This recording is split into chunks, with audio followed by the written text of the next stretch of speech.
Hello and welcome to the Tractor Beam Comics Review on the Star Wars Underworld Podcast Network. My name is Matthew and he's Chris. Good afternoon, good morning. How you doing, Chris? I'm doing pretty good. I just got done running through Bel Savis in Star Wars: The Old Republic, getting together some droid parts to rebuild an HK unit. So I'm doing pretty well right now. Right on, right on. You gotta get the video game in, get the old, or I guess there's Legends, but still Yep. ongoing. One of those weird quirks in the timeline there. Who It's knows? like the only ongoing Legends content that's being So weird. produced. It's 2023. It's funny. I'm here for it. It's just funny. Yeah, it's Uh, great because they go all over the place with it. It's great. It's like, oh, it's not canon. Let's get crazy with it. Here we go.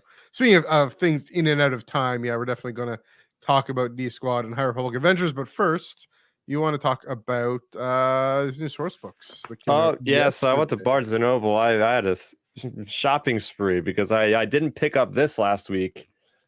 I picked up Secrets of the Wookiees. They have similar books in this vein from Insight, written by Mark Sumerak. This one's artwork by Alberto Buscecchio. Nice. Buscicchio. I don't know. I think that's close, hopefully. But yeah, it's basically a deep dive into the culture, the weapons, the biology, the planet of Kashyyyk itself, the different characters. Mhm. I sent you a photo. They had a picture the first time we actually seen an image of the Battle of Kashyyyk post Endor. Nice. In the life debt, we learned a lot about that. We even have an image of one of the Wookiees that's got the one arm that I didn't realize about. So they put some deep cuts in here. I had to look on Wikipedia to be like, who's this? Who's this? I don't remember this person. So there's a lot of good stuff in here. You learn more about life debt. So yeah, if you're a fan of Wookiees, I would say go ahead and pick this one up. There's some really cool stuff in here. It's narrated by C-3PO after Tyros, which is kind of cool because he's talking to Chewbacca in like an interview setting after everything went to hell with the galaxy, and they're like kind of in a time of peace. So it's one of those very few pieces that are technically outside of the trilogies at this point. So Before they drop a moon on him, I'm just kidding. I'm kidding. Speaking of Legends, yeah, that's an interesting concept, and the way it goes into the history. You mentioned there was even definitely referring to Cal Kestis yeah. and to the Battle of Kashyyyk, and we've seen Revenge of the Sith. Yeah, I wonder, is there anything about their ancient history, ancient lore, or anything yet? Or they're waiting? No, unfortunately, I was hoping to maybe get some canonized Old Republic stuff from Yeah, KOTOR or something in there with Zalbar or something, but no, it's not canon yet, at least. that's fair. That's fair. I mean, maybe who knows? Maybe the James Mangold biblical epic. It should involve Kashyyyk somehow, right? Yeah, very important place of the galaxy. Those Rorschach trees, man. They pop up all over the place. The integrity of that wood is second to none in the galaxy. I mean, speaking of Cal Kestis, right? Well, Cordova discovers that the Zepho had contact with Kashyyyk. So yeah. So there we go. Yeah. You had another one you maybe want to look into? Oh yeah, I think this is the new Bible for the High Republic fans out there. It's going to be something that every High Republic fan is going to have. Yeah. I love the back image. Oh my gosh, it's the new 12 of the Jedi Council in Phase 3.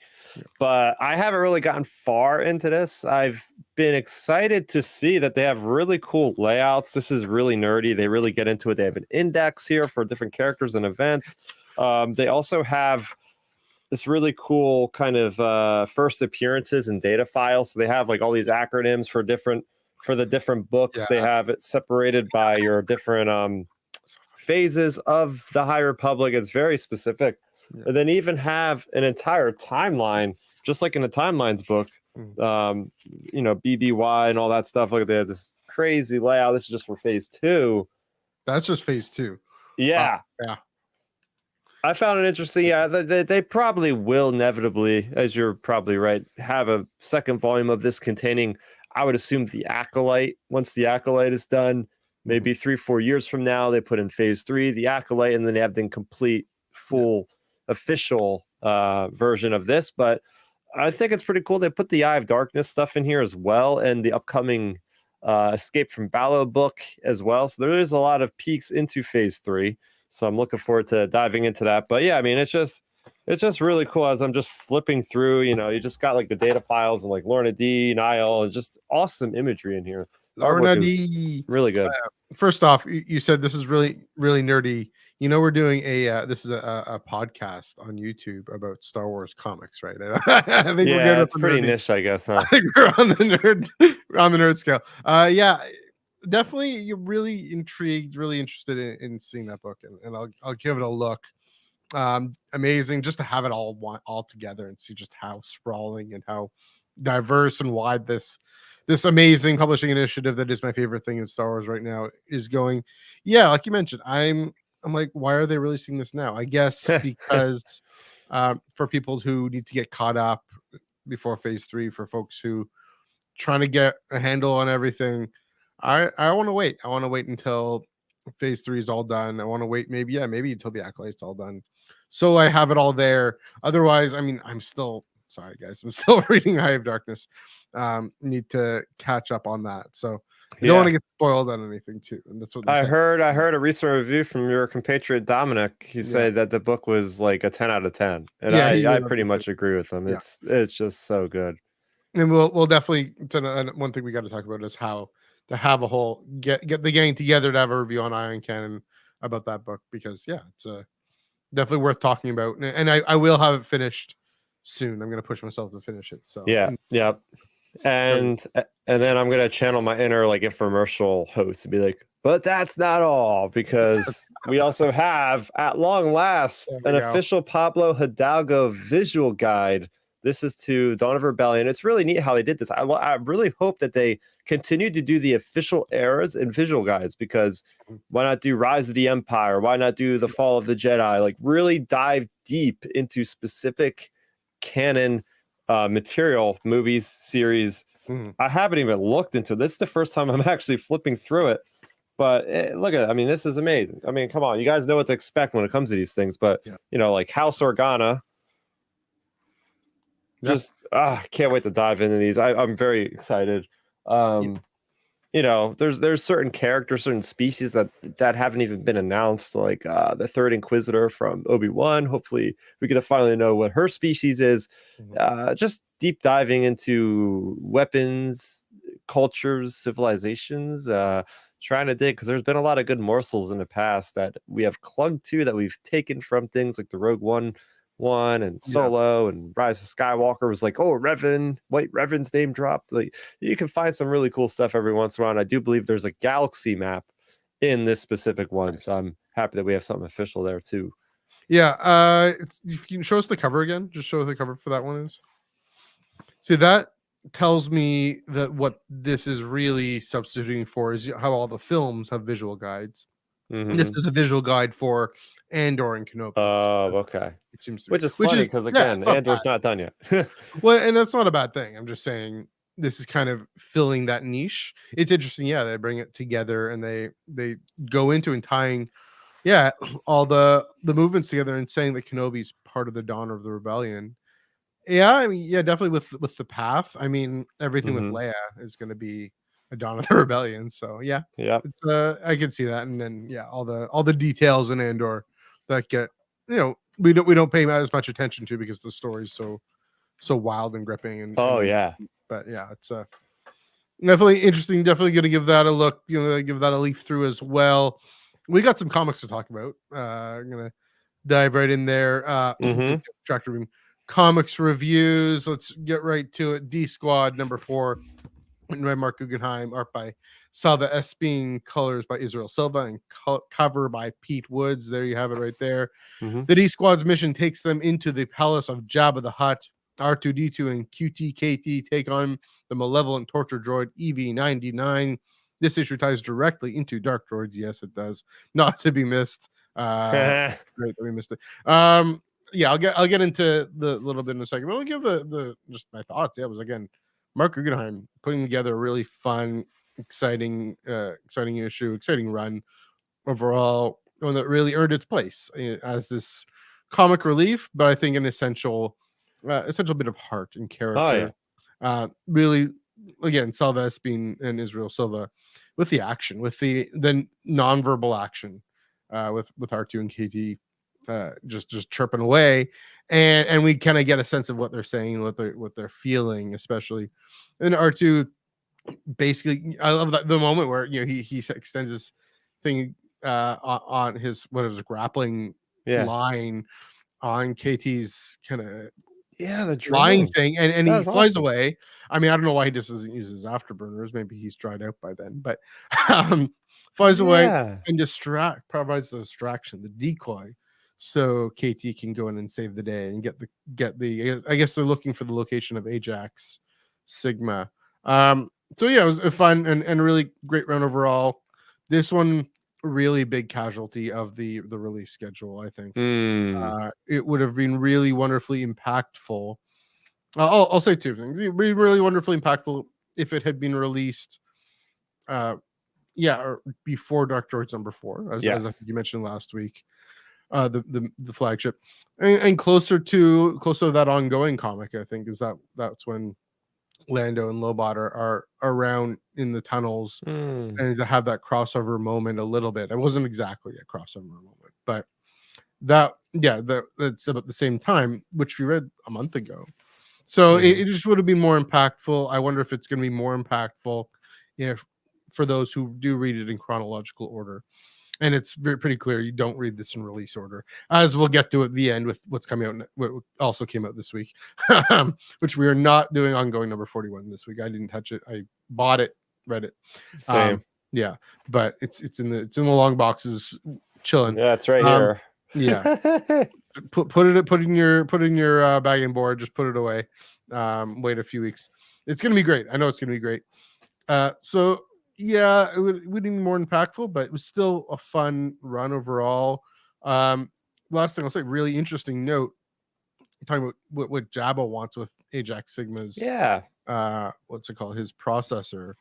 And there's a note in Bounty Hunters #42, which is of course kind of the epilogue to Bounty Hunters. We know Bounty Hunters that comes out next week. #41, that's the end of Hmm. Dark Droids for Bounty Hunters, and then #42, which comes out next year in January, just around the corner. That's yeah, kind of an epilogue. I wonder if that's going to lead into some other new story, because I mean that's a big deal. What does he want? And maybe it's a standalone. I don't know, but uh, very curious, very interesting note looking forward. So also can't wait because it's coming up sooner. So that'll be exciting. Um, so yeah, Chris, I'll throw this to you. What do you think of issue #4, the publication schedule, production schedule, and this D Squad arc overall? What do you think?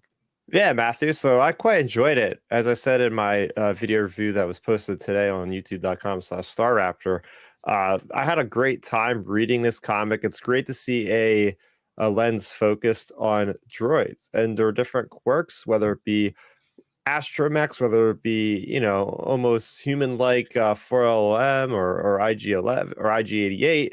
It's just like the Avenger style team up. Seeing R2 do really crazy things, and I did not even think about the afterburners. I think there might be something from Lucasfilm that says like if you use R2 during the original trilogy, Yeah. you cannot use afterburners because we didn't see it in the movies. So maybe they'll give us a story that explains like whatever happened to those during Rounded a the few, dark never got times. replaced.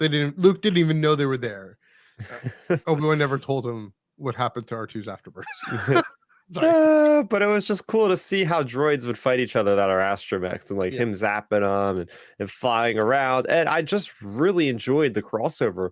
As I said on previous episodes of Tractor Beam, the idea of a crossover, we haven't seen much of it happen. We know that these comic series are all doing a great job with their own storylines. They're all playing in the same kind of sandbox with the scourge going on, Mhm. but to actually see things happening. And I literally laughed out loud when R2 just put on that disguise because it reminded me a lot of Shadows of the Empire or something like with Chewie with his outfit, with Luke with his outfit, with Leia with her outfit, like the idea of rebels always being spies, or when R2 has like the bar 2D2 in Return of the Jedi, like he's fitting in the scum and villainy there. Like that's a big thing with the rebels is they always are spies Yeah. infiltrating. So to even see R2 doing that and Lando just having that dialogue of, oh, you Mhm. seem kind of familiar. I'm not sure what it is, and R2 is just standing there. It was just it was a great moment, and to see it all conclude with Ajax Sigma. They get to him, and that's obviously where we catch up with it in Dark Droids issue #4.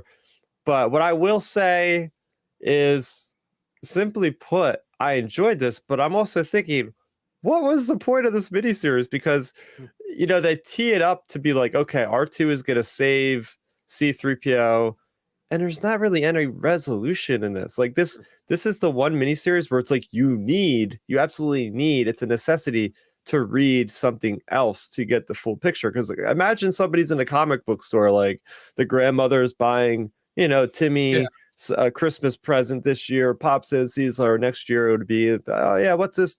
He likes droids. I'll buy him this. And Timmy's reading it, and he's seeing all these editorial notes like, oh, you Yeah. got to read this, oh, you got to read that. And it's like the poor kid doesn't get a full story. So like, as much as I like the writing, and I'm sure it wasn't Mark Guggenheim's fault, because whoever pitched this idea, they already knew this going in, what this was going to end at.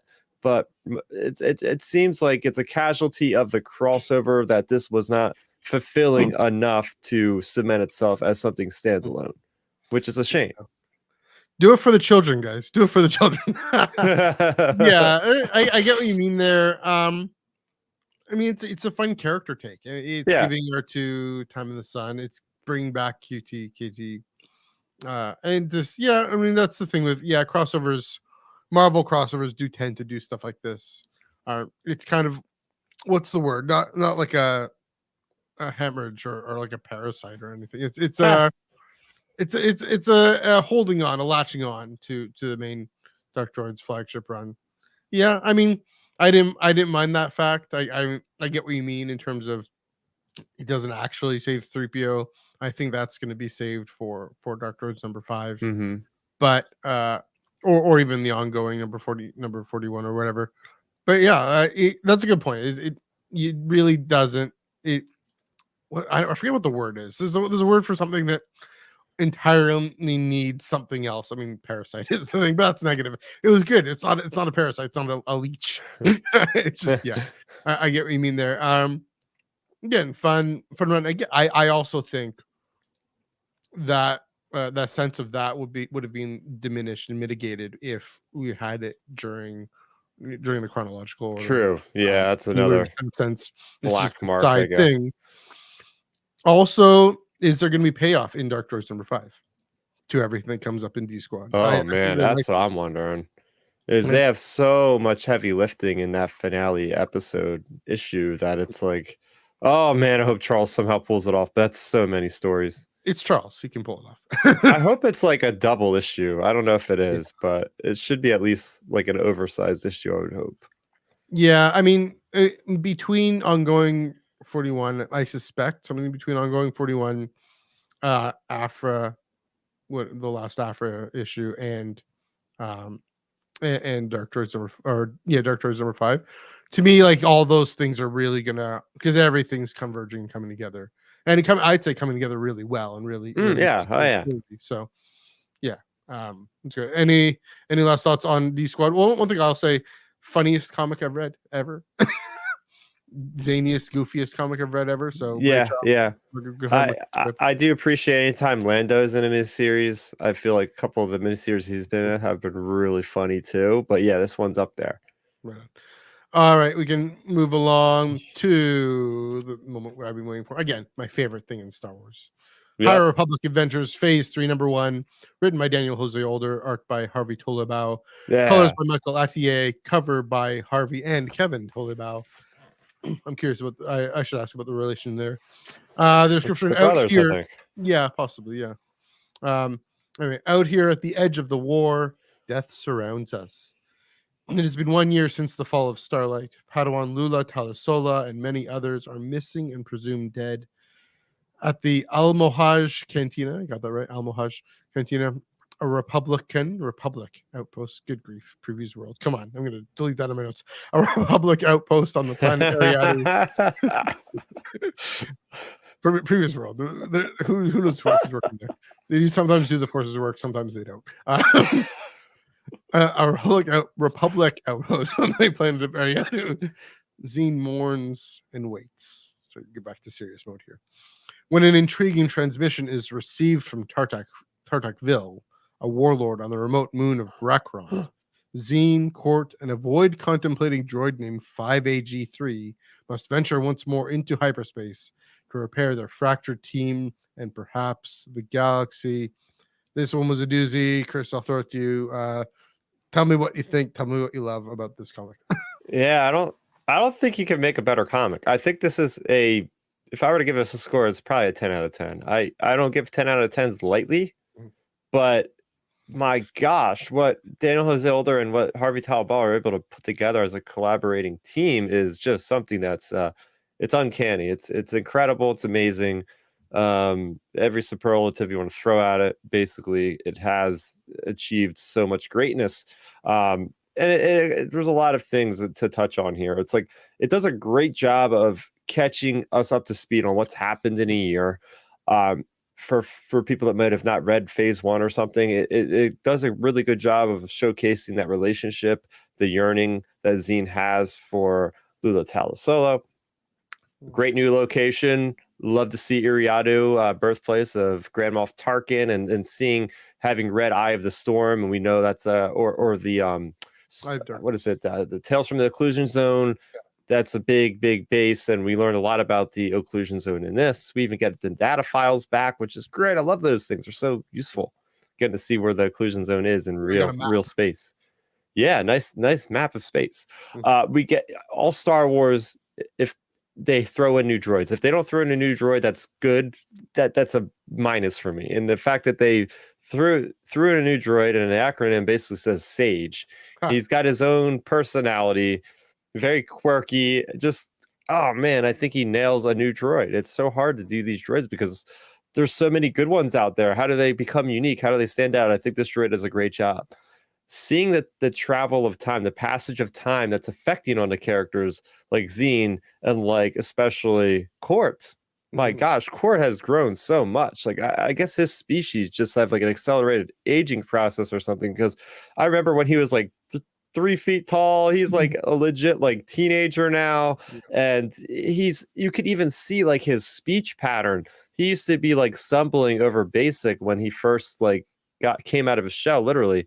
And now he's having this really comforting conversations. The artwork, again, seeing those little affections, brotherly, sisterly affections toward Zine, seeing them speak Aloxian, the language of his forebears, of Court's forebears, like all this little stuff, and opening up to this amazing moment when she's like, I want to see somebody. I know the High Republic community is damn near crazy about this stuff. Somebody out there has got to make a cover of that song and put it out there at Celebration or something. Like, I was literally like actually like trying to like rhyme these words as I'm reading them, and it's a great job by the letterer. I don't know who the letterer is off the top of my head, but just like seeing the words in the background of the actual artwork as she's doing it, it's so poignant seeing characters in hologram form with Stellan, with Orla, with whoever the other one was there. There's like 3 or 4 of them. Oh my gosh, I'm rambling because there's just so much stuff to talk about in this issue. The action was great, and then oh my gosh, the cliffhanger at the end. I had to read that about 3 times because I'm like, oh, I see. This is profound, and it leaves you with like, it brings up something. It answers a question that we've all had, but it leaves it so open ended that we're like, oh, I don't know how this has happened, but here it is. We know the fate of Lula Talasolo. She's certainly not dead. So no, I'll throw it over to you because it's just so much. I loved it. Yeah. Just know letters by Tyler Smith and Jimmy Betancourt. If that helps. Okay. We don't usually do the letters here. Although I do wonder if that's also a note from DJO and Harvey. Or maybe even Harvey's own work on the letters of the song around. Yeah, evoking music, evoking this Corellian funeral dirge that, of course, Zine picked up at the end of Midnight Horizon by Daniel Older because they're on Corellia. With that one character, I forgot her name. That's the singer, the pop singer there. Oh yeah, not Crash. No. Who's it's also like the one that floats or something? The like Crash's kind of girlfriend in Tales of Light and Life. She shows up again. Oh yeah. So yeah, there's that musical tie there. DJO just doing a great job of carrying his characters forward, and that's what all the Luminous authors have done such a fantastic job with, is saying, yeah, we know that these are kind of your characters. Obviously, they don't possess them; they can share them with the rest of the Luminous. and then throughout the Star Wars canon. But you know, they know, you know, DJO knows Zine really deeply, knows Court deeply, and can track, yeah, this evolution after a year. What we're seeing very, very clearly throughout all these, the beginning of phase 3, is just how much the Fall of Starlight has changed and pushed these characters to grow up more. And yeah, and Harvey really reflects that. I mean, I remember phase 1, they look almost like kids. Yeah. They look a lot younger. Here in phase 3, they look like adults. They look more grown Mm. up. You know, Zine's head tail things are a lot longer. Yeah, I mean, Quartz, his hair, he looks like a young adult now, and definitely seeing, yeah, showing that age being depicted through visuals, really effective. I did think, on that note, I did think the style of the art, the colors were a little too vibrant for such a serious story. I think it Hmm. might have been better to mute the colors just slightly, because it's a deep story and a dark story about Zane encountering all the loved ones that have died, and you know, the feeling of saying, okay, what if Lula's dead, and you see her hologram and the shock of that coming up, and that was really well depicted, really well shown, really well written. I think it could have been a little, just again, just the colors, just turning the colors down a little bit. I'm not an expert in color. That's just the feel I got. Otherwise, yeah, I mean, the story itself is really wonderful, really great setup, really well. Um, yeah, everything you were saying about how Zine misses Lula, and how much, Mm. and also just the way the Fall of Starlight and how it's made Zine a lot rougher, a lot more of a commando. We don't quite know what her relationship with the Jedi is still. She's not a Padawan. She's never been inducted into the Yeah. order or anything, but definitely working with it. And the Guardian protocols seem to maybe press on her. Certainly, of course, Court is subject to the Guardian protocols as a Padawan. Hmm. But to see, I'll be curious to see if that creates some tension with her, with Zine. Continues to. In phase 1, she was all, here's this new group of friends. Am I going to be included in part of that? Kind of the younger teenage youth question, maybe the older teenage youth question that Zine's going to face here is this group of friends, and they have their rules and their war, but I want to go out and do the thing I want to do, and I'm not formally a Jedi. You can't stop me. That, yeah, that's fascinating. Man, that twist at the end, Mm. and I'll spoil it. Spoiler, you know, and it was kind of telegraphed. You know, Tartak has the hologram out, like, Tartak is Lula Talasola, and uh, seeing that come out at the end, yeah, it raises more questions than it answers, which is what you want in a number 1 comic. Hmm. How did this happen? How did she get so affected by the Fall of Starlight that she's now set up camp as this Nile warlord on this planet with all these Utapauans. Utapau, by the way, also an important planet around the inclusion zone. But yeah, and how said, you know, I have what the Mickean wants, and then what the Mickean wants is me. Yeah, it's an interesting question. What is that relationship going to look like going forward? Is Lula actually, has she gone bad? Is she broke bad? Is she hiding? Is Mm. she infiltrating? I What's she think she's doing? infiltrating.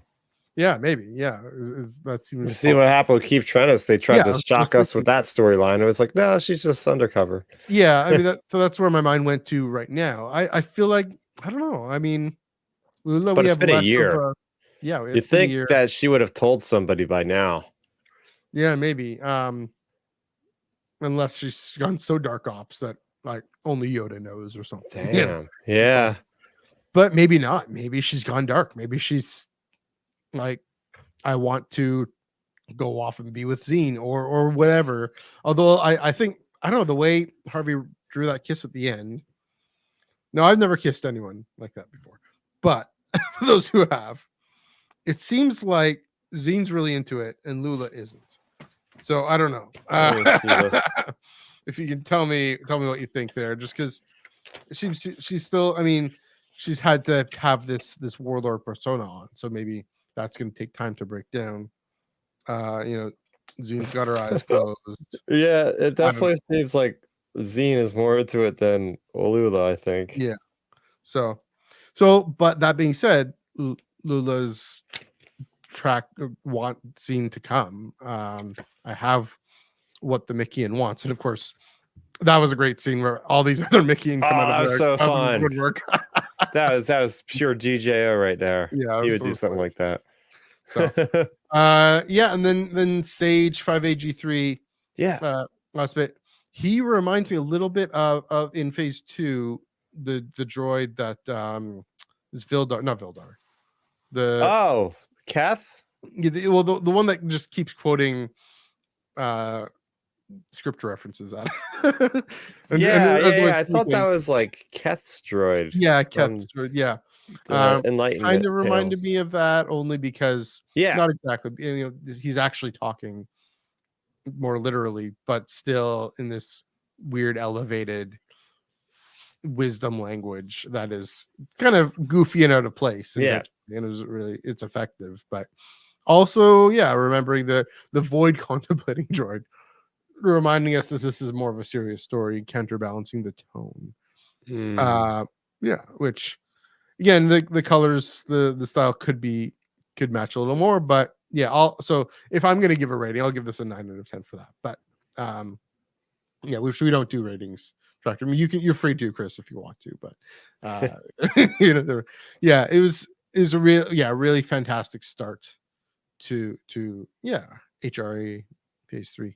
If you have any more to Yeah, say, because the thing is, you have yeah, it's just really good story when it comes to telling this from this perspective of this student that isn't a student of the yeah. Force. And I almost thought she would have a lightsaber at this point. I'm kind of shocked that she was like unarmed, that she had the Force pull like the staff to use, and it almost looked like she killed Mhm. whatever that guy, whatever Lula's persona was. It almost looked like she Yeah. impaled this guy. I was like, oh my gosh.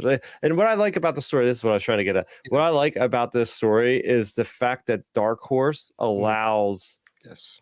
the DJO to tell a very dark story for an all age comics. Like this Mhm. is probably one of the darkest things they've done. I'm reading this thinking it's like a Marvel comic. Like there's no like we've almost gotten through all 12 issues of um what are they called, hyperspace stories, Yeah. and those go a little bit further down the line than IDW's offerings did. So Mhm. again, it's really cool to see the High Republic kind of evolving with the age of the younger generation. I'm looking forward to Escape from Balo with Ram Jamaran, older now too, and seeing how their perspective, even the middle grade novels are. Are they on the same level as the High Republic adventures? We're not dealing with as young of characters. Now we're dealing with more teenagers, essentially. So it's like a lot more strife, a lot more drama is now injected into these stories. That's true. They've definitely had that year has aged them up, and so the actual, I mean, that's the principle in storytelling. Like you take a young adult novel, it's not that it's necessarily any less complex. It's because that's how the characters of that age are, and so Mm, yeah. I mean, I've never felt talked down to, even in the those middle grade novels. I felt they were engaging enough. I know yeah. not everybody has, but but yeah, like like an Escape from Valley, Race to Crush Point Tower, and all those. I thought they were fun, and I mean, of all the adventures comics, of all the Dark Horse or IDW, yeah, the High Republic ones have always pushed the envelope. They're doing it for the children. They're doing it for the kids, challenging them, teaching them, yeah, that life is complex and emotions are complex, and that's okay to face those things. And it's essential to face those things as you Hmm. step out into a larger world in all the different ways. And that's, I mean, High Republic has always been. I'm going to keep saying this every single time. The main characters of High Republic are not the masters and older knights. It's the younger knights and the Padawans. It just, Yeah. I mean, just so happens that one of those younger knights happens to be a master now somehow. Yeah. I think you're going to look at Yeah, Vernestro as a poster child for the High Republic, because once she appears in live action, that's we're true. going to see that character's whole entire journey, essentially from Well, Jedi Knight, we didn't see her as a Padawan. We got to see that she was the Padawan of Cell and Geos, correct? Yeah, I think so. So yeah, But getting like to see her 16-year-old, live action, yeah. getting that spotlight on her to be like, yeah, this was a character from the High Republic, and Yeah. people that haven't read think of the High Republic to think of her. Maybe, I don't know. It's interesting. I mean, I was talking about Kyiv, and I think of Kyiv, but that's just because my own little head canon about what why she leaves the order and what Yeah, that means. But yeah, I mean, Vern's probably going to be evocative of the whole arc of the effect. Even we see early phase 3 how that's made her more rough, turned her into a way seeker or wayfinder yeah, of all people.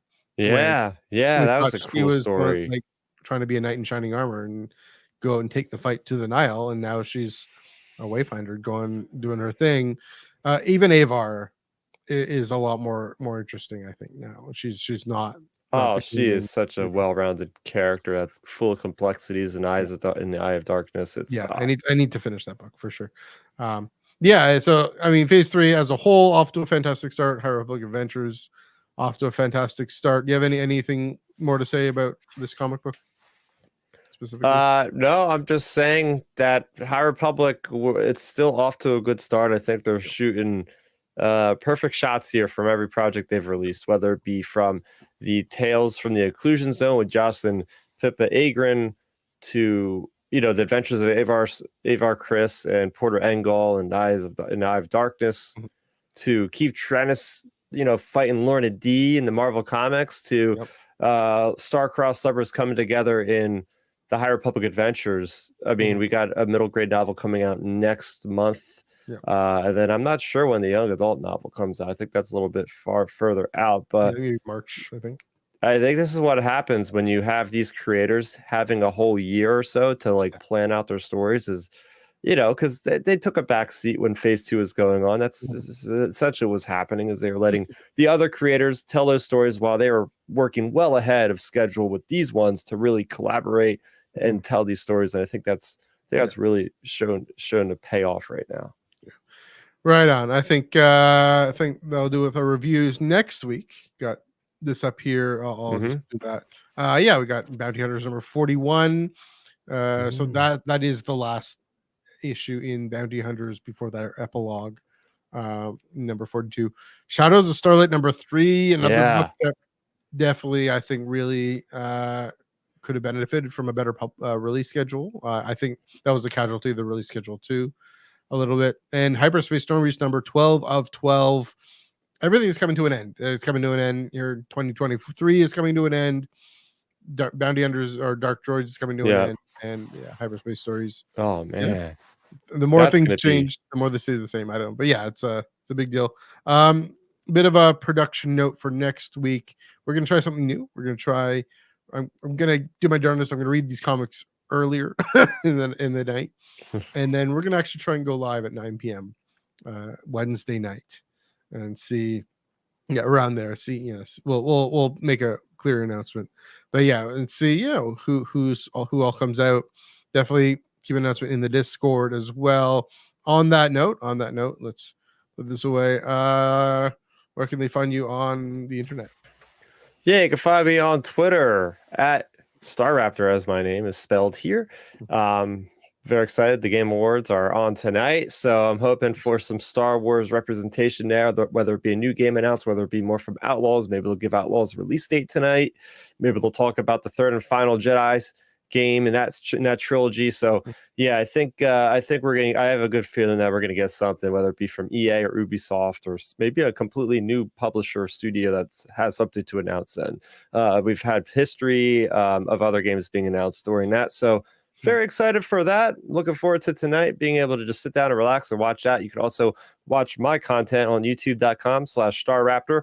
I should all follow the source books, so those reviews will be coming as soon as I can get them up. You'll know. So go ahead. Outer Rim Transmission, my own podcast with Milton and Ben, will be returning on Sunday at 7 p.m. Eastern time. So subscribe to the channel, hit that bell icon, and you'll be notified when we go live.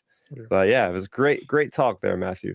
Yeah, as always, thanks for popping on. Thanks for this has been going out. We've done 16 now, and since the strike, so that's 4 each month, or 4 over 4 months. I don't know how long it's actually. But yes, this is this is issue 66 of Tractor Beam overall. I guess that means 15. I don't know, whatever. I can't do math. But yeah, so yeah, it's been great to dig in these lunchtime things. Yeah, we'll see how next Wednesday goes. Partly because I have something going on Thursday all day, but that might be the thing going forward. I mean, comics Wednesdays are for comics. That's how we roll. Yeah, probably go about the same length, but we can go even longer. We're free or two now. That's another plus. You can find me on Twitter at NEUG485, tweeting a bit about Star Wars, but also about soccer and whatever else going on. Instagram and Threads at MNEUG1138. Instagram and Threads and Twitter at IonCannonPod, EYEONCANONPOD. This past Monday night, Joel and I, 8:30 p.m. Eastern, 5:30 p.m. Pacific, talked all about just thematic unity throughout Star Wars. Dug into that. Spent 2.5 hours talking about that, because that's what we do at the Iron Cannon Pod. We just go nuts. It's coming Monday, 5:30 p.m. Pacific, 8:30 p.m. Eastern, right here on the Star Wars Underworld YouTube channel. We are talking all about the sequel trilogy and what thematic and narrative unity is there, addressing the whole critique. There was no plan. Even if whether or not there was, we're going to look at the story itself. We're getting a good guest on for that. Again, right here on the Star Wars Underworld YouTube channel and Facebook and Twitch and Twitter, etc. Everywhere you find podcasts. Those are on Spotify and Apple Podcasts as well.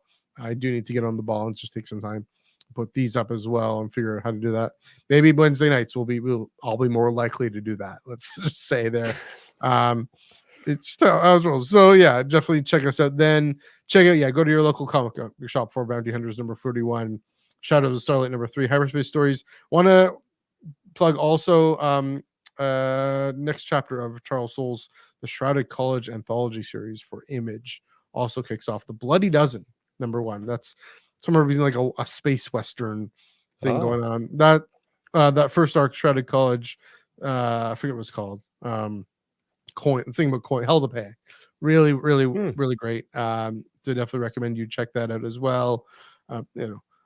Amongst all the other Star Wars stuff that's happening.